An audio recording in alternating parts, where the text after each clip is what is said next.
தீட்சை என்பது ஒரு குரு தன்னையே சரணாகதி அடைந்த ஒரு சிஷ்யனுக்கு உபதேசம் செய்து முழுமை பெறச் செய்வதற்காக வழங்கப்படுவதே தீட்சை.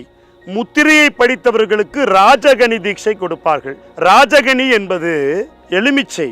எலுமிச்சையில பிரபஞ்ச மகாசக்தி அதிகமாக ஈர்த்து அந்த கனியை கையில வச்சிட்டு இருந்தாலே எதிர்மறை போயிடும். அந்த கனியின் மூலமாக பிரபஞ்ச மகாசக்தியானது சுற்றுப்புறத்திலே உள்ள எதிர்மறையை நீக்கி ஆனந்தத்தை கொடுக்கும்.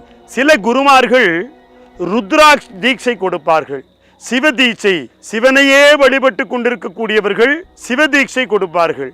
ருத்ரா தீட்சை என்பது குருவின் வழி நடந்து இந்த சமுதாயத்திற்கு உதவிகளை செய்வதற்காக குருவால் கொடுக்கப்படுவது.